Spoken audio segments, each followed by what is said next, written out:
Hey guys, and welcome to the channel. I'm Zemore, the dad in DPS, and today we're back with another episode of The Good, The Scrap, and The Script, a series where I review weapons I found or created in Appalachia and see if they are up to snuff, and this one is one of my favourites. Either way guys, before we get into it, don't forget to leave a like, a comment, and subscribe. So, today's weapon. Now, if you know me, you know I love melee, and I absolutely love best weapons. So, today's weapon is a armor pen, power attack damage, action point cost, Gauntlet. Now this has the electrified mod here, and this has actually been buffed in recent times, which means it is far more powerful than it used to be, which is absolutely great. Now when it comes to this weapon, this pretty much, in theory, should now blow the Power Fist out of the water, but we'll have to just test it and see. Either way, here comes the build. Now, as with all these videos, I'm not going to spend too much time talking about the build. This is what we are currently using. It is bloodied, it is melee. We will be using some food buffs, but not all food buffs, because it's just a bit too much of a hassle to always have them on, especially since, we're just really testing out the weapon and showing you how it works and functions in general. But either way, enjoy. Alrighty, so with this build, I have a tendency to run around like an absolute psychopath. And as you're seeing, with full food buffs, we are absolutely annihilating these Super Mutants and their little dog too. With regular attacks, because that's been power attacks I'm using, we are attacking relatively quickly, as you can see, so we can two-shot most of these guys. But with those big-ass power attacks, you're also getting the explosions, you're getting loads of different things. It is just all fun in the bun. Now, I did neglect to say what legendary perks we're using. Pretty much I'm using all the melee ones that cause explosions.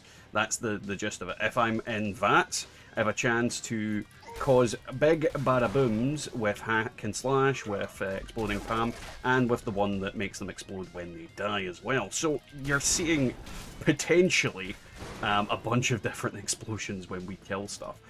But it's absolutely devastating when we land a power attack on these things. Like, one shot. Absolutely, utterly devastating damage from this weapon. So, our next victim is Jeff, and we're gonna wait until he, well, I'm not gonna wait until he wakes up, I'm just gonna wail on him. So you're seeing, with the power attacks, we are roughly killing him in 4 hits.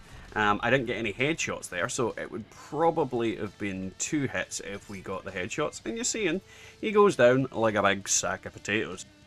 So, with the death of Jeff, we have the Mirelurk Queen. Now, the problem with this enemy is that it is particularly strong when it comes to beating the living daylights out of you.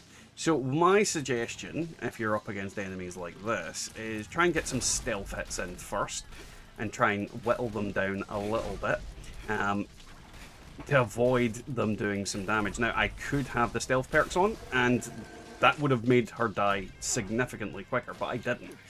So there is that as an option as well. Ooh, there's a legendary here. But this is the thing about some of the bigger enemies. When you're in melee range against a Mirelurk Queen, you are in a very bad position. She is very good at smashing you in melee range. It's actually more effective in melee range than anything else. So I would usually recommend not bothering against her. But you can still see you kill them pretty effectively. Smash. Now, with any video, we end up in expeditions, and you're seeing here with the pollinators, we just about one-shot them. They're relatively weak to the damage this thing does, and this is the great thing about weapons like fists, is they have the melee weapons in general, I suppose. They have the anti-armor aspect of things, so you are able to get some big hits in. With power attacks, we're taking down some of the tankier of the overgrown, and they are just going down immediately, which is absolutely fantastic.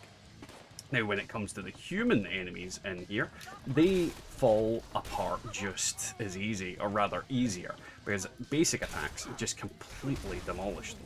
If you land a headshot, they are almost immediately dead, and then if we get an explosion on top of that, they are definitely dead. Everything just dies to this thing. It's just such a good weapon. The Gauntlet is It's a power fist. It's a power fist with an electrical attachment on it. Let's not beat around the bush. But it does its job so well, and you're getting some big numbers. You know, we're hitting about 1k plus with a regular attack on the weak spot, and 2k plus with the power attacks. And because it's got such fast attack speed, you can see that we can use it a lot more often than you can do with your two-handed weapons. And when you go to use it normally, it is still fast, regardless of not having that faster swing speed. Overall, I'm absolutely loving that. So there you go, that's today's weapon. Now, this is an absolutely fantastic variation of the Gauntlet. It is doing incredible damage, and I absolutely love it. Now, it isn't the exact roll that I would have wanted. It isn't a god roll, technically, for what it is, but it is very damn well close to what I'd want. And the reality is, all the effects are very, very useful. The Gauntlet is fantastic. This Gauntlet is fantastic. And if you ever get a chance to use one, I would recommend you take it. Either way, guys, I'll catch you all next time in the wasteland. Through the dark, moonlight's dimly shedding, a shadow creeping. Feel your hearts entwining, a twisting mind, seeking prey to devour. In the dead of the night, he gains more power.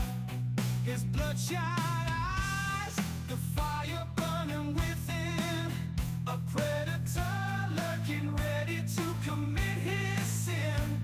He moves in silence, you can't hear a sound, chasing shadows, hunting till you're found. Chasing shadows, he's the hunter in the night.